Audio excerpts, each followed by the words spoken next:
HBO's biggest Sunday night show returns. Oh, wait. Oh, I'm sorry. You meant... Yeah, not you. Right. Yes, just I heard your voice, and I assumed... I said biggest. You did. But 2017 also brings you the much-awaited 4th season of HBO's smash hit comedy.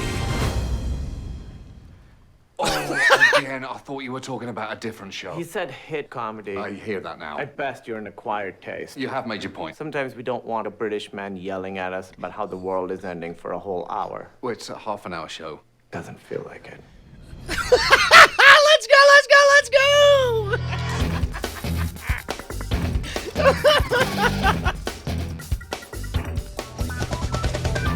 Welcome to Cordkillers, our mission to report the intel from the front lines of the cord-cutting revolution so you, my friends, get the information you need to be able to watch what you want, when you want, where you want, on whatever device you want. I'm Tom Merritt.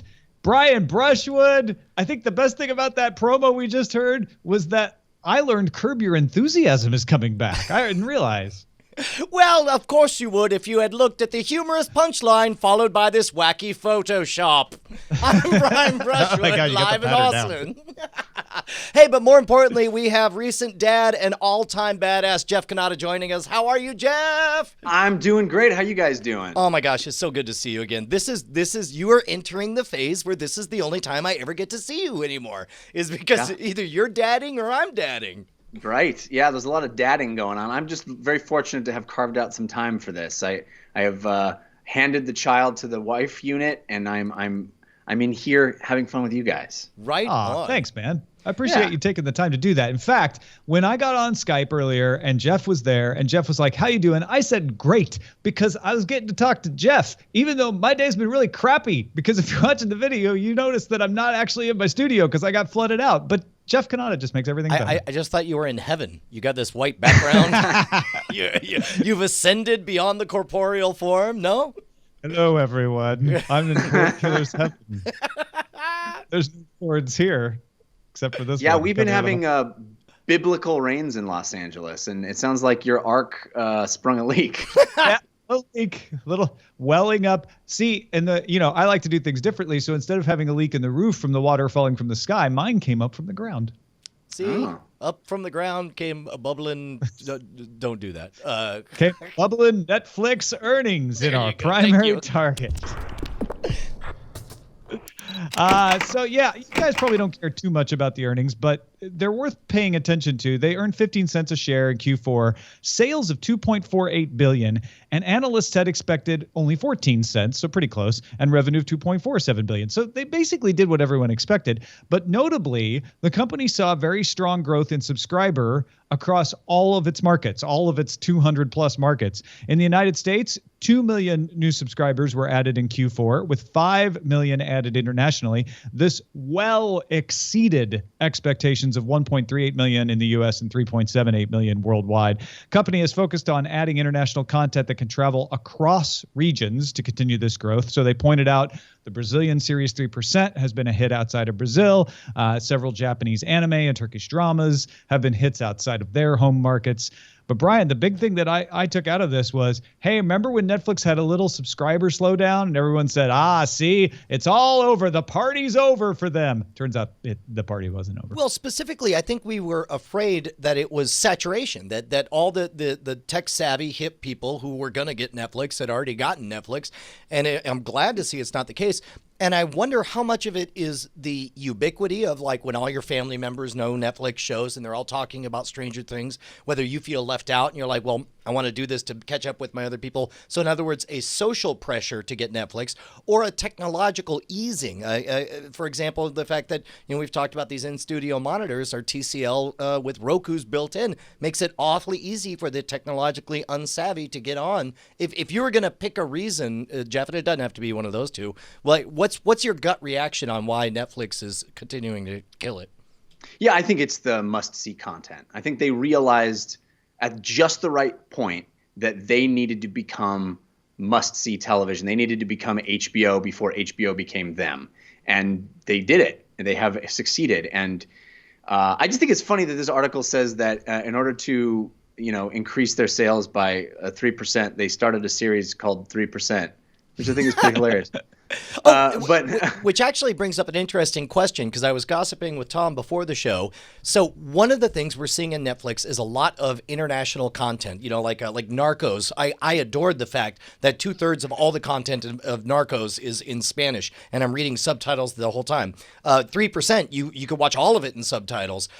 Do you think the increase of international content is a leading indicator or a lagging indicator? By which I mean, is Netflix making it easier for the world to enjoy other parts of the world's content? Or has that already happened thanks to the internet, and now finally we're being fed more of the world's content in other languages thanks to Netflix? That's a fascinating question. I don't know the answer, to be honest with you. Well, what good are you, sir? Get off. No, that's I'll see you guys. Yes or no, Jeff? I gotta feed the baby. I mean, I think clearly the internet has shrunken the world, and made us able to enjoy things from all over the place. But I suspect it has. I suspect if you look deeper into the data, you would find very little crossover. You would probably find that the Brazilian audience tends to watch the Brazilian stuff, and the American audience tends to watch the American stuff. And there are still segmented. It's much more segmented than we might think. But the fact that you can break those barriers down, I think, makes the value proposition for Netflix a much easier sell, because they're saying to themselves, hey, we're not just making something for a very specific market. We're making it for that market, but also can have it available internationally. So this is interesting. In the chat room, I think JC Calhoun just nailed it. He says Lillehammer. It all goes back to Lillehammer. Lillehammer was a Norwegian independent production for Norwegian television that had one big American star, and Netflix was able to say, we can sell this to America with this American star in it, and we'll buy it for pennies on the dollar. And all of a sudden they saw a market efficiency where if there's just enough crossover, of course, there's a lot of different languages in Sense8. I think I would never have seen the 3% if it wasn't called a Netflix original. But once I did, never questioned. I was like, oh, yeah, of course, 3%. It's great. That's a really good point, is that Netflix putting its original brand on something gives you an entirely different perspective than, hey, guys, have you watched this imported show from Brazil? Where you might say, right, oh, I might check it out, but that's lower down on my priority list because it's going to be so weird and foreign and meant for another audience. Whereas when it says Netflix original, you're like, oh, okay, well, this is in another language, but hey, so was Narcos and so was lots of Sense8, like Brian said. I think the answer to Brian's question may in fact be yes, this is both. Our shrinking world is such where there's a ton of Spanish speakers in the United States, so Narcos is going to be a hit there. But we all travel a lot, and so people who travel, like, say, to Japan are going to be interested in watching the Japanese reality shows. And at the same time, I think Jeff's right. It's probably not as pronounced as you might think. We probably do stay mostly in our country's regional television shows. But Netflix, because of this original brand on stuff, will bring us into experimenting with shows that we might not otherwise bother with. Yeah. Well, I got to say, I just see the trend continuing and expanding. And in fact, it's kind of fun to, I can't tell how much of it is me getting older. I can't tell how much of it is the market changing or the internet making the world smaller. But it's fun to have television that challenges me. I remember that even watching something on the BBC seemed exotic and strange. And I felt like a weirdo kid for knowing who Doctor Who was when I was in second grade, because none of my other friends knew that. And the only place you could get it was at Sunday afternoon on PBS. That is not the case nowadays. Nowadays, there's all kinds of niche markets, and whatever it is you're into, you can stay into no matter where it's from. Do you think that? Oh, go ahead, Jeff. Sorry. Do you think though that there might be another edge to that sword? I mean, I think that that's a really cool thing, and I agree with you 100% that these borders are being broken down. But I also remember as a kid, just flicking around the dial and finding this hyper local content that is specifically made for my area, like California's Gold with Huell Hauser, That kind of stuff doesn't have a place in this kind of ecosystem. Well, and I have a strong affinity for the good old days of Austin cable access television, as does Tom. You know, that's where folks like, including the character Alex Jones, got his start, and Charlie Sotelo, who now works over at South by Southwest, had something called The Show with No Name that showed viral clips before YouTube existed. You know, that was the only place. That's where I saw Heat Vision and Jack and all this other content that I would never ever see. Nowadays, I feel like that niche is filled by Twitch.tv, right?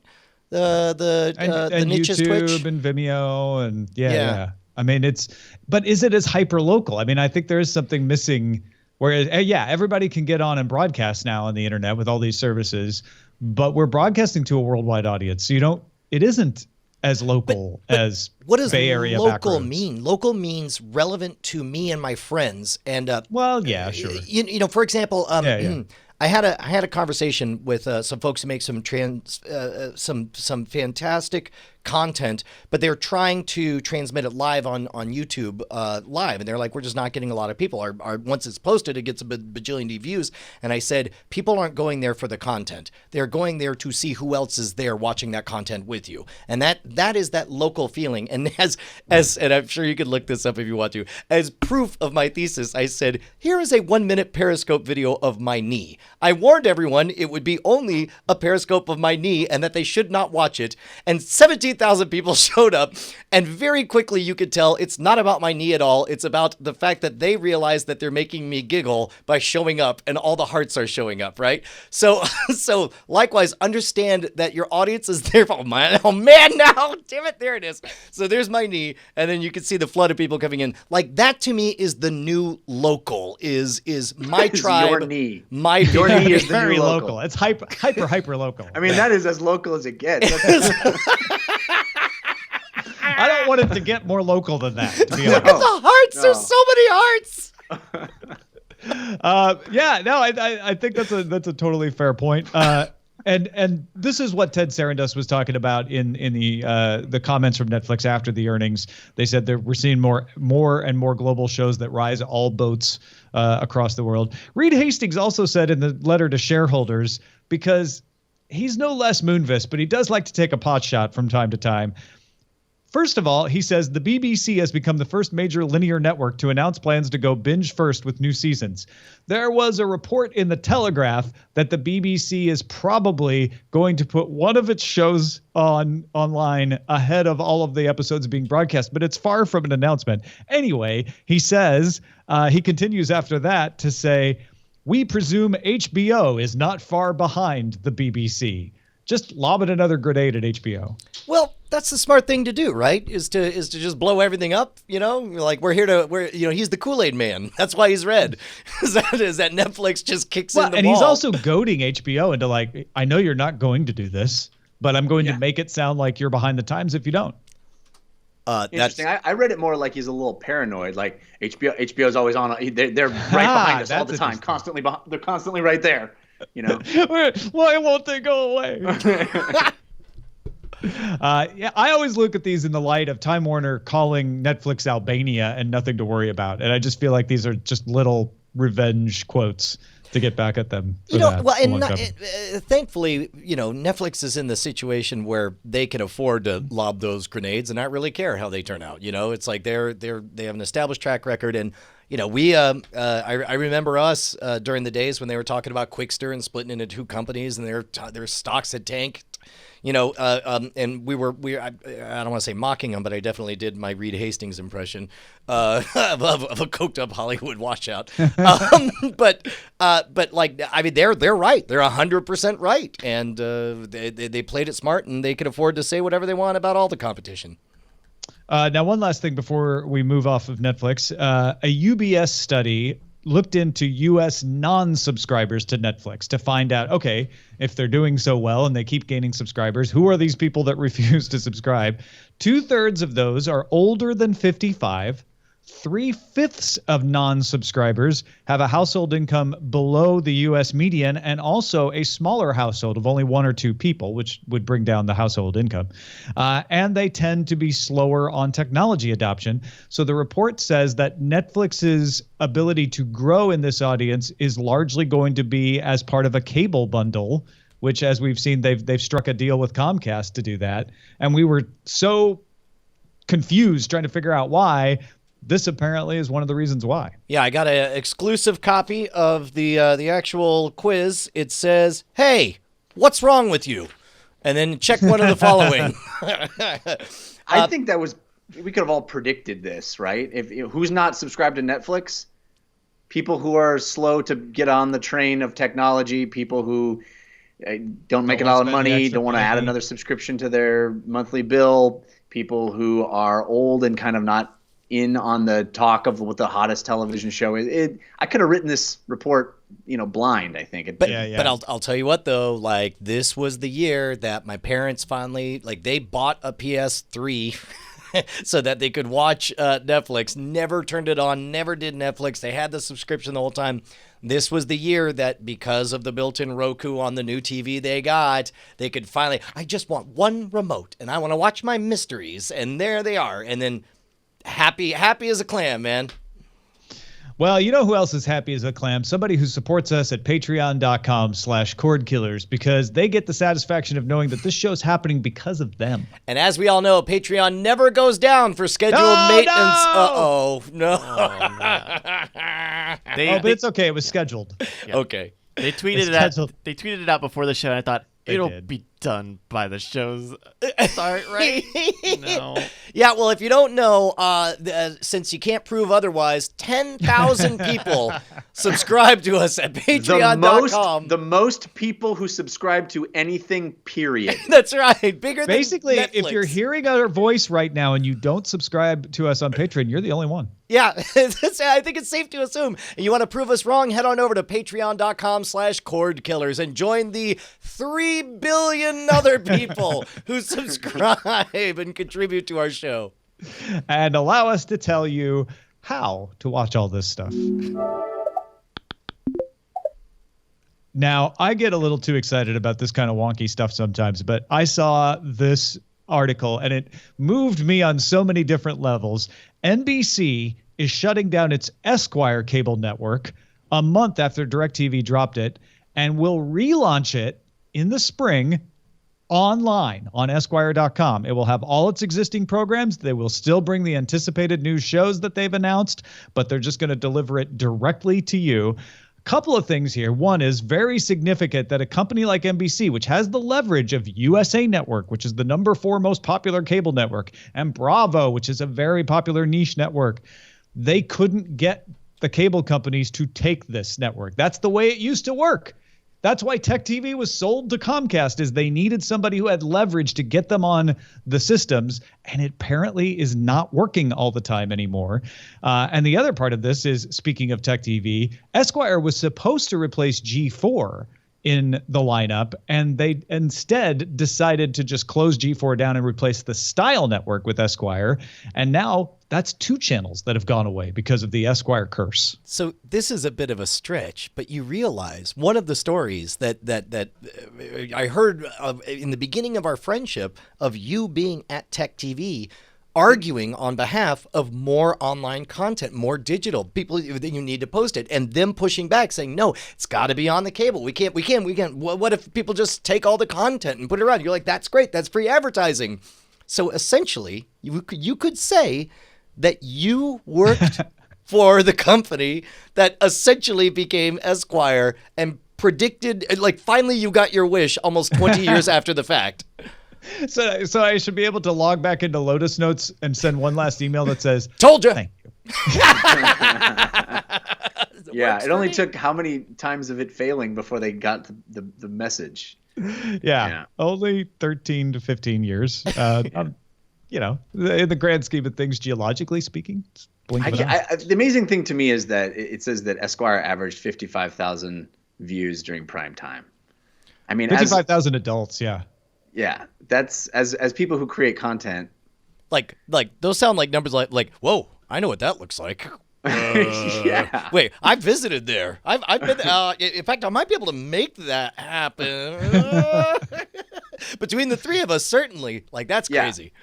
Well, and how much in a money way- have they spent to make content for those 55,000 versus how much money do we have to spend to get the same audience? I mean, very fair. It's a lot of it also is the what used to be when it came to making television content, the most efficient thing was to get everyone in the same city, put everyone in the same building, specialize, have props departments, whatever, cheap, whatever. The dumb way to make Scam School was to go to an actual bar, find random people at the bar, teach them an actual magic trick, and see what happens. That would have been insane back in the day. Nowadays, back in those days, the smart way was to hire dogs. Was to close down a bar, rent it out for the day, fill it with extras, fill everyone's glasses with apple juice, and then simulate. Let them know that they're about to learn a magic trick, and tell them they all have to act surprised. It's just all the rules have changed thanks to cheaper equipment and distribution being essentially free. I mean, what do you say, Jeff? Yeah, I mean, I think we are proof of all that, as you just pointed out so astutely. But I also think that there is something lost in that way because these companies don't know how to make anything anymore, and they don't know how to get eyeballs anymore. But what they do know is that people like us know how to do it, but we know how to do it cheap, and so they don't want to pay us. So what happens is they find people on YouTube or folks like us that do stuff online, and they go, "Hey, we want to have all that stuff that you have, but we don't want to pay you anything because we heard you guys know how to do it for nothing." Right. So it's it's a strange time, and it's been a strange time for 5-10 years now, and we keep hearing, "Oh, somebody's going to figure it out," and it's kind of just weirdly sitting in this in-between state. Is it getting more strange or less strange nowadays, do you think? Because like 5 years is a good number, because I've been telling people lately a lot could change. 5 years ago was before we had launched Scam Stuff, before we had upgraded the cameras, before we took over production of Scam School and figured out how to do it even cheaper than, Revision 3 was founded on the idea of we could do it cheaper. And then they got bought by Discovery, and the question became can you do it even cheaper? Right. And the answer was yes, and it'll look even better. That's remarkable. That's 5 years.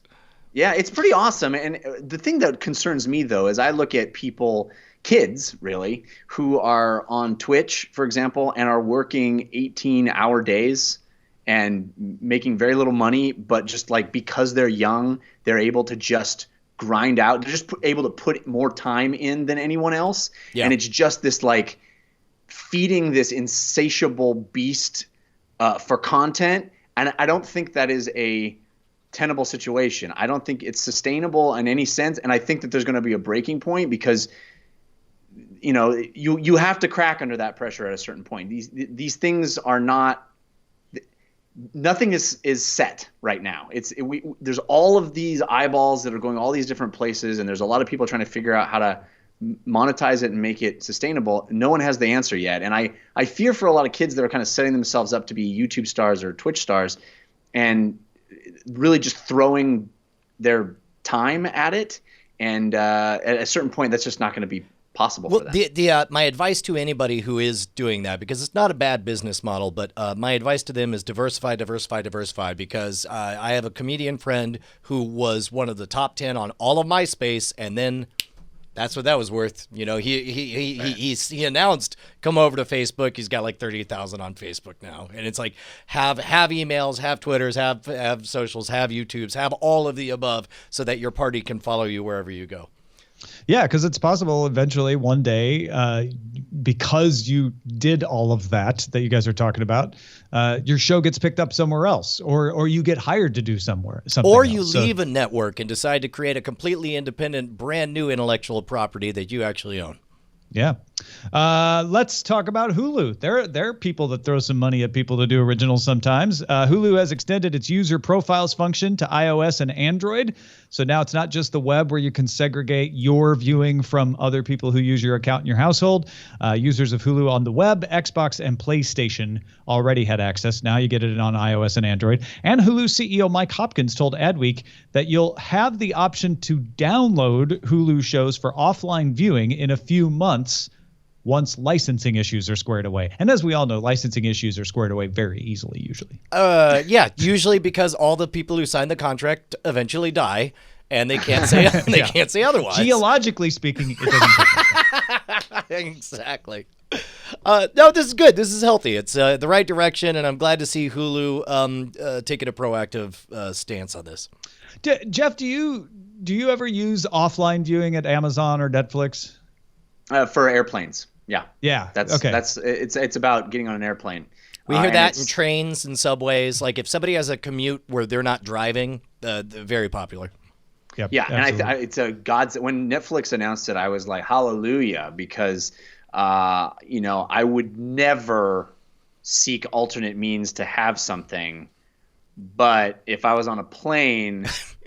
Your old friend, Fresh Nakata. He loves his Star Wars. He sure does. Certain things. I'm just very pleased about that. I think it's a useful, very, very useful thing to have, to be able to say, hey, I know I'm going to be away from reliable internet for a while, but I still want to watch this content that I'm paying a monthly fee for. Thank you for letting me. I think it's useful. Now, the reason we jump through all these hoops is to watch stuff. So let's talk about what to watch under surveillance. Not like real estate. It's all about location.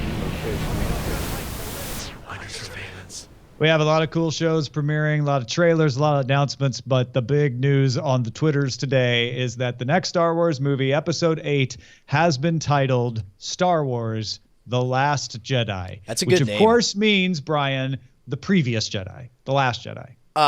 No, it means there's one Jedi left. Yeah. Former Jedi. Which, by the way, means I lost the office pool, because mine was going to be Attack of the Space Wizards, Payback's a bitch.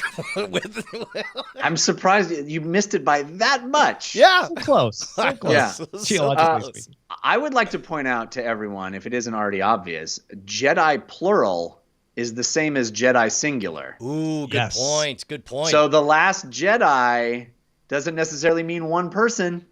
It could be the Last Jedis, except you don't need the S, right? Right. Also, someone on Twitter blew my mind. In fact, I gotta find their name, because they pointed out, by the way, Episode 7 and Episode 8 read consecutively are The Force Awakens: The Last Jedi. The last movie is called And Then Bed. Awesome Stuff Happened. No, 9 is called In Bed. Yeah. Thank you, SR_Chep. Yes. The Force Awakens: The Last Jedi. In bed. It's like the fortune cookie of namings. That's amazing. No, congratulations on having good titles now. Yes. Okay. A movie called The Discovery is coming to Netflix March 31st. It stars Robert Redford as a person who has proved the afterlife is real, causing a spike in suicides. The movie also stars Jason Segel, Rooney Mara, and Jesse Plemons. Dude, this trailer looked amazing. Have you seen it, Jeff? I don't watch trailers. Oh, that's right. I forgot. You're Jeff Cannata. Close your eyes. No, it looks like Oscar Bait, the movie feature from Netflix. Yeah. And Netflix already owned the movie, but they did premiere it at Sundance this weekend. Obviously, it's got Robert Redford, and of course, they're going to premiere it at Sundance. And it's very much got that indie movie feel and a little bit of The Leftovers feel to it. I saw that in a lot of headlines, but even watching the trailer, I'm like, yeah, I kind of feel that a little too. Yeah, absolutely. House of Cards returns to Netflix on May 30th for season 5. It's the first season without creator Beau Willimon as showrunner, and maybe the last season. I don't know. Do you guys remember when House of Cards was fiction? I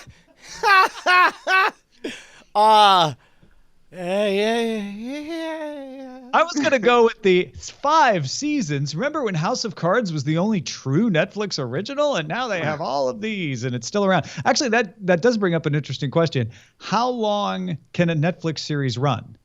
Used to be like a successful television show was 3 to 7 seasons usually. Well, Yeah. it depends on also the kind of show, right? Because the problem, and I'm using air quotes because it's hard to call anything that's the most successful property a network owns a problem. But the problem for me is that this felt like a linear narrative show that suddenly decided it wanted to be procedural, and it veered into territory that felt kind of rambly and ambling for me, and as a result, I may have fallen off. But then again, maybe it'll be they'll animate the wacky corpse of the show that I knew, and that'll be amazing. No, I can't wait till season 8 when he's setting up his presidential library, and then season 9 when he does his charitable foundation. And Yeah. It's good. Season 11, he's a widower and he has to learn to start dating again. And that's when the ratings start spiking. So am I understanding you correctly, Brian, that you did not watch season 4? Oh no, I've watched all of them, but Okay. but you could tell. Do you remember like how good the first season of Battlestar Galactica was? Like these guys are swimming, like they're leaving nothing in the tank to come back home, and then it was so popular that the second season was immediately like, whoa, let's inflate some floaties here and take our time. I sort of felt that way around season 4, where it's like, let's introduce other plot lines and harder. Oh, well, I disagree. I thought season 4 was amazing. I loved it. I do agree with you about Battlestar Galactica, though. That's one of the biggest disappointments of my life. Yes. The first 3 seasons. I always tell people you can watch the first 3 seasons of Battlestar Galactica, and then you can stop. It's fine. When you hear Jimi Hendrix, just stop watching. But House of Cards, man, I thought that last season was phenomenal and prescient, man. Crazily prescient. So I'll have to go back and look at it through that lens. That is kind of fun because, of course, they want to base a lot of stuff, much like Battlestar Galactica did. Like the most disappointing thing that ever happened to Battlestar Galactica. One of the best things they did was the Ronald D. Moore would do a podcast where it was essentially a director's commentary every day after the new thing came out. So I would watch the show, love it, and then go jogging the next day and listen to his explanation, his commentary of it. And then one time he posted like the 2-hour block of the writers' meeting, and I was like, no, it can't be that dumb. They can't have pulled that. No, yes, I know. Okay, sure. You're just stem cells. You're calling them stems. You're calling them George Bush, and no, I don't. That was rough. Twitter keeps wanting you to watch live things on it, and we'll partner with the Dick Clark Productions team to live stream the red carpet pre-show for the Country Music Awards, the Billboard Music Awards, and the American Music Awards, as well as streaming the 7th annual Streamy Awards. I still say it's a smart move. It's if everybody goes to Twitter during these things anyway, then might as well be the ones offering them, right? No, but Twitter's on your second screen, dude. That's when you go to Twitter on your second screen. For example, I experienced all of the last game. I experienced the Cubs winning, spoiler alert, completely through my Twitter timeline. Damn it, Brian. I had all of the World Series on my TiVo. You know what? I almost believe this about you. For those of you who haven't watched 2016 yet, there's some twists. I had gotten through game 1 of the World Series, and just some stuff came up, and I just thought I'd watch it later, and I thought don't tell them about I could go on Cordkillers and not get spoiled. But that's my point, right? Is because that's the kind of stuff where Twitter's allowed to spoil real time, so it seems like Twitter should make it available. And I will say that pre-show, like red carpet stuff, is kind of second screen sort of stuff. People commenting on outfits Who's and interviews. wearing what. Yeah. I think another sign that the cord cutting world is maturing is that companies are starting to steal shows from each other. Jerry Seinfeld's Comedians in Cars Getting Coffee is going to bring 24 new episodes to Netflix starting in late 2017. And Netflix gets the rights to show the 59 back episodes that were made for Crackle. Previously, it was the only show most people could remember when they were asked what was showing on Crackle. Seinfeld will also film 2 stand-up specials. Wait, you're telling me I'm supposed to believe that Netflix had more money than Crackle? That's crazy. I mean, Crackle's owned by Sony. Yeah, that's the thing with Netflix, man. They can throw money at it. It's pretty amazing. Hey, also, I offered Scam School to Sony, and they declined. They were the only ones. Anyway, next story. Neil Gaiman will be the showrunner of a 6-part adaptation of Good Omens, a book that Gaiman co-wrote with the departed late Terry Pratchett. Amazon is co-developing it with the BBC for air in 2018. So it will air on the BBC in the UK, but Netflix everywhere. Right on. It's a great book if you haven't checked it out. It's about a demon and an angel sort of getting together and complaining about their bosses, essentially. Oh, that's great. Yeah. James Frain has been cast as Spock's father, Sarek, in the forthcoming Star Trek Discovery series. However, that series will no longer debut in May. A representative told The Hollywood Reporter, "We've said from the beginning it's important to do this right than to do it fast.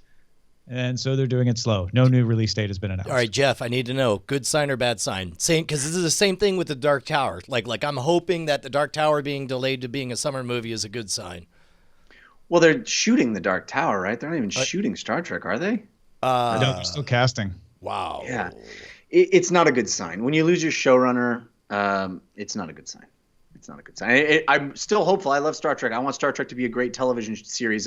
Even more than these films, I want a great Star Trek television series because I believe that Star Trek is meant to be the intellectual sci-fi show. It's meant to be chess where Star Wars is, left brain, right brain, right? Right. Like this is all it's meant to be Spock instead of the feeling Han Solo.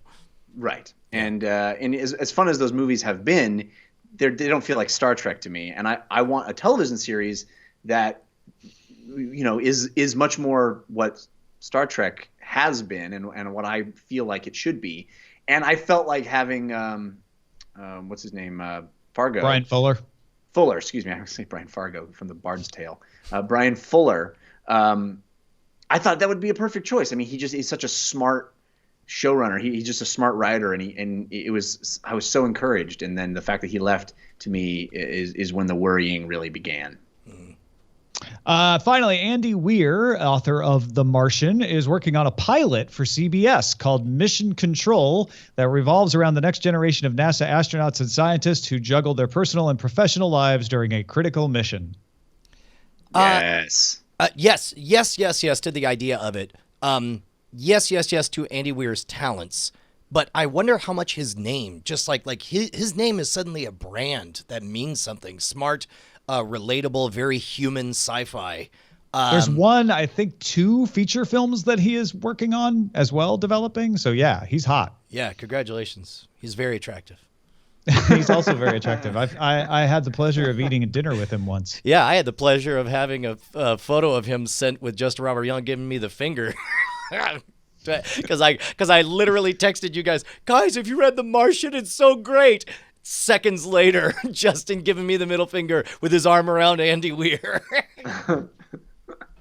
Timing. It's a great thing. Anyway, yeah, a smart show about NASA mission control. We're lucky enough in the Sword and Laser podcast to have a rocket scientist in our audience, and she posted some of the jokes that people at NASA were making once this was announced about, the cake being reused for launches when it's delayed and running out of M&Ms in the kitchen. But your normal office jokes. That's amazing. It'll be interesting to see how that goes. All right, what are we watching? Let's start with you, Jeff Cannata. What have you been looking at lately? Oh, I don't know what stuff you guys have talked about and what you haven't. All things are fine because it's your take. The fact that you guys are not doing spoiler in time about Split is a crime. It's a crime that I haven't seen it, I guess. Is it that good? Saw you. I take your thoughts on spoilers and stuff very seriously. And I aspire to be more Cannata-like in abstaining from trailers whenever possible. Like, once I've decided I'm going to see a movie, I know I'm going to love it. All I'm going to do is find out more details. Like there's no way I'm not going to go see the next Star Wars movie, so why even bother to watch trailers or whatever? But you seem to press that button harder than I've seen you press it in years to say, do you trust me? If you trust me, go see Split. Do not learn a thing. And it almost makes me want to not see it at the Draft House, because the Draft House is always very coy with their pre-show materials, and that it usually is from the same director or related in some way. Like, it's fun when you go see Batman and you see backstory of the Scarecrow, and you're like, oh, I'm so glad I know that going in to see that this is I get it, the villain is the Scarecrow. But I'm like, tell me, just blink thrice if I should immediately, as soon as we're done here, take a kitchen pass and just go see the movie right now without bringing my family or seeing nothing. That's thrice. Oh, that's 3 blinks. That's thrice. 3 blinks, Yeah, Brian. You guys you're living right now in the danger zone. It is out in the world. Spoilers are swirling. It is all I'm saying. I don't want to get anybody's hopes disproportionate to the experience. All I'm saying is I would like the experience that I had in that movie theater to be experienced by as many people as possible.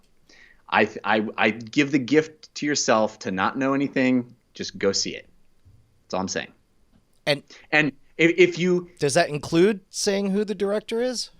Oh, I mean, yeah, we all know who the director is, but some people don't, so we won't even say who the director is. So, I don't for think, you, I just go. I mean, the director comes up at the very beginning of the movie. It's not like that. Okay, all right. But, Spoiler. Hey, you of all people, Judas Jeff. Just like don't. I thought the twist was maybe they saved the director credit to the end. You guys, in this movie, the credits are at the end. No. Don't look at your chat. Like I feel like you are now in. I was telling people this because I got to see it early, and I was just telling people, like, just go as soon as you possibly can, because it's a precious, very fragile this experience. weekend, and I didn't, and I should. All right, It's a fragile experience. You've convinced me. Anything else before we move on? I mean, there's a couple of things that I highly, highly recommend that are streaming now, including Captain Fantastic, which is one of my favorite movies of last year. I felt I neglected to put it on my top 10 list on Slash Film, and it kept me up at night because I'd just forgotten that I'd seen it. And it really is a movie that affected me in a very, very deep level. Changed my perception of the world. It's a movie starring Viggo Mortensen about a father who decides he's going to try to raise his kids out in the woods without any pop culture. They read, they play music, they learn about, and they read philosophy, and he's trying to create like the best humans and the noble savage just out in the wild. Yeah. And then they have to, through a series of unfortunate events, have to kind of come back and touch civilization again. And seeing that happen it's an incredible movie, and I have thought about it ever since. It changes the way I think about raising my kid. It's a great movie. Right on. I took some time this weekend to just turn my brain off and watch a bunch of episodes of Star Trek Voyager. It's been my comfort show, where when I just don't want to think or have to worry about what I'm watching, I turn it on. And ironically, a bunch of episodes that were written or directed by Brian Fuller. It's just such I know Voyager gets some crap sometimes, but it's just got such a nice, comfortable Star Trek-y feel to it. So that's been my go-to for binging. And then I also watched a movie called Laura, which is from 1944. Has Vincent Price in it. A young Vincent Price is a hayseed sycophant to rich people who's a suspect for murder. And I haven't watched a classic movie like that I didn't already know, like Casablanca or something, in such a long time. I thought I was going to get bored, and it totally sucked me in. It's on Netflix right now. And the reason I watched it is it was an influence on David Lynch and Mark Frost when they created Twin Peaks. Right on. Yeah, the only thing that Laura, we're not going to talk about in spoiler in time is we'll of course talk about Justified and Sherlock, but I watched all of The Young Pope. I've watched it all twice. Everything about it is awesome. You watched the 3 episodes, all of them twice? Yeah, a little bit. Wow. Because that was always my late night viewing, right? And then it's like you wake up and you're like, oh, how did that end again? And then you're like, let me just, but then that scene, and you're like, I'll just watch the whole thing again. Love it. I love it. It's a tangible world. It's everything. It's got the world building of Westworld, only it happens to be inspired by a real place. It's got characters that I immediately grasp their intentions, a chess game I can wrap my mind around, a character that I mistrust but am fascinated by. It's electric, and I love it, and I want everyone to watch it. All right, check it out. The Young Pope. I'm actually going to try to watch it for next week so we can talk about it on Spoiler in Time. Cool.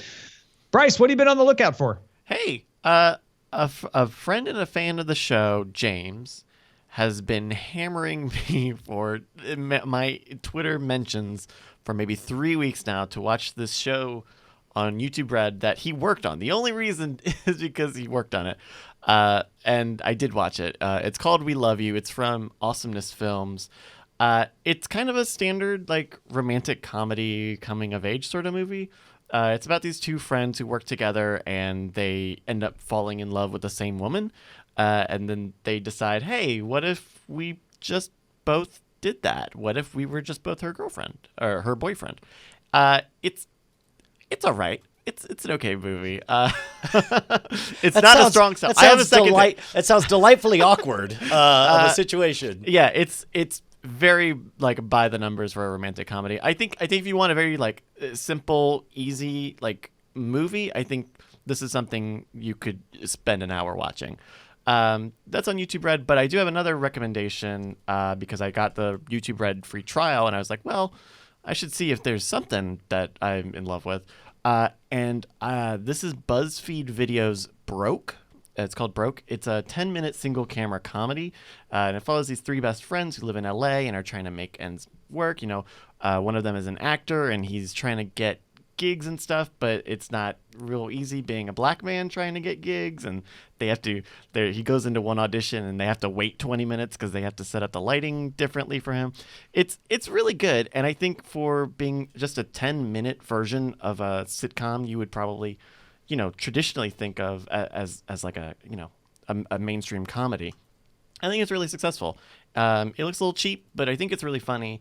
And I would love to see more YouTube Red shows like this and less like We Love You. So both of those are on YouTube Red.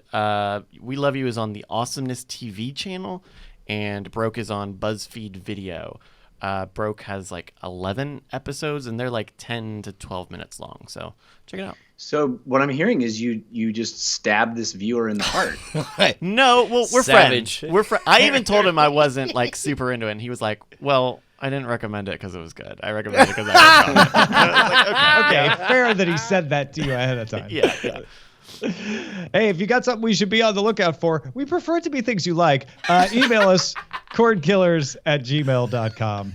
Real quickly, we always try to take a moment to tell you what Brian or I are up to independent of the show because we got lots of projects going on. And coming up March 14th, we're getting real close to the release of Pilot X, which is my novel about a time-traveling guy named Pilot X who needs to save the universe, and he really isn't sure that he wants to. And there will be an audiobook. Now, the audiobook may not be out right at March 14th. I haven't got a release date on that, but it will be narrated by a guy named Kevin T. Collins, who's fantastic. He's worked on The Daily Show oral history that Jon Stewart did. He's narrated several David Weber books. He did Bruce Catton, the audiobook for Mr. Lincoln's Army by Bruce Catton, and a bunch of other stuff. So I'm really excited that we are going to have an audiobook version of Pilot X. You can order it at inkshares.com or look for it in your local bookstore or wherever fine fiction is sold. So be thankful you live in this version of the universe where a professional will do it and it may or may not arrive in the middle of March, because there's definitely an alternate reality where it definitely shows up in mid-March, and it's Tom going, and anyway, the Pilot X, he's like flying through space. He's like, I forgot what I wrote on this part, but then the lady, she's all super Does hot. Does he not have the book in front of him? No. He's just had to rush it. Like It's actually not far off from my Inkshares video. If you haven't seen it. Check it out, TomMerrittBooks.com. Let's move on to the front lines. Front lines. A Parks Associates study has found that 15% of U.S. broadband households get television from an antenna, and that is the fifth straight quarter of growth in people getting their television from an antenna. By the way, vinyl sales are rising too. We are definitely headed back to the 1970s. Pay TV subscriptions dropped to 81%. That marks 3 straight years of decline for pay TV subscriptions. How much of it is, do you think, people really loving over-the-air broadcast, and how much of it is just hating cable so much? And I'm like, well, I guess this is the thing to do then. I just did this, guys. I know this is not the segment to bring this up because you're doing fast, but Sure. Tell us. I've been on Cordkillers a number of times, and this is the first time I actually belong here because I just finally bought a house, and so do you use the over the air for anything? Just bought the over the air because I wanted to watch football. I wanted to watch the playoff games, and I went with I got the DirecTV Now thing because they were given you buy 3 months, you get an Apple TV. Did that? No, it's actually a decent deal. Very unhappy with the DirecTV Now. I thought it was going to have much more asynchronous stuff on it. It doesn't. And I wanted to watch, the playoff games, and CBS isn't on DirecTV Now. I couldn't get an NBC station on DirecTV Now, so I had on Amazon bought an antenna. Doing that. I'm that guy who putting an antenna, just standing in weird positions trying to get the. Yeah, it hasn't been great. Tip for LA that I found out. Because the antennas aren't that expensive, I bought a really good antenna, and then I got a cheap $10 flat antenna, and I put them at a right angle. So I put the good one facing towards the majority of signals, and then I put the other one at a right angle to it, and then ran them both into a splitter so I get better coverage. So you get antenna origami going on. Yeah, right? It's like crazy. Wings. That's awesome. Right on. Yeah, Meanwhile, I gotta figure it out. In an SEC financial filing, AT&T stated that the DirecTV Now streaming service added more than 200,000 paying subscribers, including one named Jeff Cannata in its first month. Yeah, I'm not going to stick around, though, guys. I'll tell you right now, I'm not sticking around. So is there anything they could do to fix it that'll keep you on board? It needs to be – I just was under the impression there would be more on-demand stuff, and there's a very, very tiny portion of shows that are actually on demand. It's mostly – live television over the internet, which I have no use for because I don't turn the television on to watch what's on now. Right. I turn the television to watch what I want to watch. That's been my biggest hang up with Sling TV is I only have it for AMC, and this appointment viewing, actually missing the beginning of things because I was 2 minutes late is a real bummer. Well, and DirecTV Now has even less available on demand than Sling TV. Sling TV is beta testing a DVR. DirecTV Now says we'll have that someday. Honestly, PlayStation Vue is the best one going right now, but I understand wanting to do the 3 months to get the free Apple TV because it almost breaks even anywhere. Oh, it does more than break. It was less money because they also had a deal where you get the $60 a month thing for $30 a month. Yeah. So for $90, I got a $150 Apple TV. So yeah. So you save money, but then you have to watch DirecTV Now. You could just say, I just save money on an Apple TV and go subscribe to PlayStation Vue. You might be happier. Dish's Air TV boxes are shipping, but they don't have the promised integration of over-the-air channels into the Sling TV interface. That was a big selling point when they announced this at CES. A separate button gives access to over-the-air channels. The boxes on display at CES were running beta software, apparently, and a software update to bring the integrated guide to everyone is supposed to roll out next month. Right on. I'm sorry you caught me distracted because I'm trying to buy tickets to the Split downtown in Austin. Roku updated its Android and iOS apps, moving navigation to the bottom of the app and showing you a list of channels that you have installed on the main screen. When you first launch the app, a news section called What's On makes recommendations. The remote screen also more closely resembles the physical Roku remote. That's very cool. Yeah, it just cleaned up a lot. A couple other quick things. LG and Sony will stop adding support for 3D TV to their television sets in 2017. If you didn't realize it, Samsung dropped their support in 2016. Vizio dropped 3D support back in 2013. I mean, the problem was never that they still make 3D movies. The problem is that the technology on television was fundamentally crap compared to the technology used in movies, right? And the sales of Blu-ray 3D discs went down every year after they first started releasing them. DirecTV dropped its 3D channel. ESPN stopped broadcasting in 3D. There just wasn't usage. Yeah. It's too bad. I kind of liked 3D, but the TV I have now does not support it. So when it comes back, it'll be without glasses. I'm sure. Right. That will be the next version of it. Meanwhile, the Apple TV app, which is on iOS and Apple TV, the device, now supports non-original Netflix shows. Netflix originals can still only be accessed from the Netflix app. How long is it going to be? This has to be a sign that all the suits backstage are talking and starting to get happier. Yeah, and some kind happier. of compromise just happened, right? We're like, well, we'll let you have the non-originals, I guess. Yeah, exactly. I mean, When I saw this story break earlier this week, I also found that you can do Siri searches for original shows, and those will show up through the TV app. But I think you still have to click the button to go in through the Netflix app. Like, Yeah. I think you can still find original shows and search for them. Well, you too, can find but- them in the iTunes store too. So Yeah. there's some weird crossover listing going on there. Yeah. All right, let's move on to the dispatches from the front.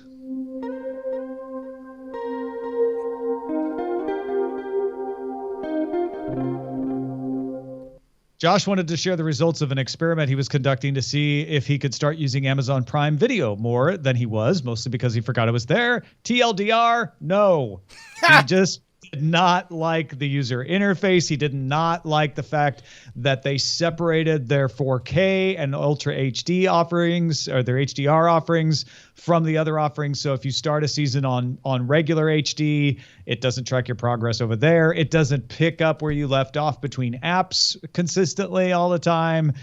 He says, when I discussed this with a few colleagues and friends, I found I wasn't the only one struggling. So I guess Amazon, which is so brilliant in shopping user interface, needs a lot of work on the streaming part. meanwhile, Elvin writes saying, hey guys, he loves the show. He's a Patreon contributor. He or she has a question. What apps do you recommend that show where to stream a movie or TV show? I know my used to be like, I have muscle memory that I still go to canistream.it and then I remember it's no longer accurate. But you like Just Watch, is that right? Yeah, I have the Just Watch app, and honestly, I spend most of the time using it on my phone, but it's at justwatch.com, and it seems to be kept up to date really nicely, and it's slick, and it has a lot more providers than Can I Stream used to. Right on. What about you, Jeff? If you want to know whether you can watch something or not, where do you go? I usually Google it, but yeah, Just Watch is usually where I end up. I don't use the app though. I should download that. Yeah, it's a nicely constructed app. Hello, wonderful employees. I meant to write in some time ago about this subject, but never got around to it. The reason Amazon didn't release Grand Tour all at once is because they're still filming. This screen grab that he sent us is from E, following the production team of Grand Tour around the Hollywood Hills on Wednesday, January 18th, as they filmed elements for what's possibly the season finale, which is scheduled to come to Amazon February 3rd. Very clever, very astute. Got a bunch of emails of people thanking us for a recommendation of movies with Mikey. Have people who saying they love his review style, and his review for The Force Awakens changed his mind about the movie. When he saw it, all he could think is BS, like, oh, look, it's Darth Vader's Death Star 3.0, only it's bigger. But then after really seeing it through that lens, he enjoys it a whole lot more, which I couldn't be more thrilled about. It's a really fantastic. It's one of the best movie review things on the planet. Go to movieswithmikey.com. Totally agree. Mikey Newman's awesome. Yeah. Doing the Lord's work, Mikey That's Newman. right. And then finally, Monty wrote, and we'll put this in the show notes, but he said, look, I heard you covering Anime Strike on Amazon, and he wanted us to know a few things. One, 99% of the offerings on Anime Strike is content that's readily available through other channels, but there is one thing that's special, a programming block on Fuji TV called Noitamina, animation spelled backwards. Every broadcast season, it airs one weekly half-hour episode show. The content on that block is aimed at an older audience and an audience that might not be your standard issue anime fan. Think drama, not Dragon Ball. And the content that airs on Noitamina, while not infallible, is generally considered to be a cut above. Amazon signed a deal with Fuji TV to be the exclusive streaming distributor of simulcast content that airs on that block a few seasons back. So, in Monty's opinion, essentially, Anime Strike is Amazon holding a single show of well-regarded content hostage for $5 a month every season, on top of an Amazon Prime membership. Compare that to the $7 a month for a Crunchyroll membership, where you can watch literally everything else that is simulcasting. By the way, if you're going to go to Crunchyroll, go to crunchyroll.com/rogue. Oh, yeah? What's there? The same crap, but we'll get credit for it. Anime Brian. Yeah, that's right. Jeff, The modern anime road. where can we get so much more of your beautiful face and voice? Oh my goodness, you can follow me on Twitter. I'm at Jeff Cannata, which is spelled with 2 N's and 1 T. And I have 3 shows for you to enjoy. If you want to hear me talk about video games, it's a show called DLC, which you can find at 5x5.tv/DLC. If you want to hear me talk more about movies and television shows, I'm on the /Filmcast, which is at /filmcast.com. And I also do a 20-minute comedy science show with Anthony Carboni called We Have Concerns, which you can find at wehaveconcerns.com. So good. All of it is fantastic stuff. Thanks. I am guys. a huge fan of We Have Concerns. And I love you and Anthony already, but it's just such a good show. People should definitely check that out too. Thanks for saying so. I appreciate it. Oh, no, I mean it even. Hey, our website's cordkillers.com. Our email address is cordkillers@gmail.com. And we're live on Diamond Club TV Mondays at 7 p.m. Eastern, 4 p.m. Pacific. Maybe we'll see you there. Oh, can I say one last thing? Yeah, sure. I'm going to be at PAX South this weekend. Oh, I'm going to see you there. Justin's good. coming in early, and we're going to do a meetup. And it's you and Movies with Mikey's doing a live thing, and we're going to do a meetup this Thursday. That'll be great. We have a live show at PAX on Saturday at 4 p.m. in the Cactus Theater. If you are going to PAX South, please come check us out. 4 p.m. Cactus Theater. Come see We Have Concerns live. Do it. We'll see you next week. Hey guys, Tom and Brian here. We just wanted to say thank you to all of our $5 patrons who keep us loud, live, and independent. You guys make Cordkillers the production that it is. Your name appears in the video credits and appears in our hearts. And if you'd like to become one of them or see who they are, you can go to patreon.com/cordkillers. You'll need to do more than just go there, though. You'll have to sign up and, pledge an amount. But Unless you just want to see who they are. Well, I mean, you could gawk. That's a little creepy, isn't it? If you want to be a gawker, Let's go. it's up to you. Diamond Club hopes you have enjoyed this program.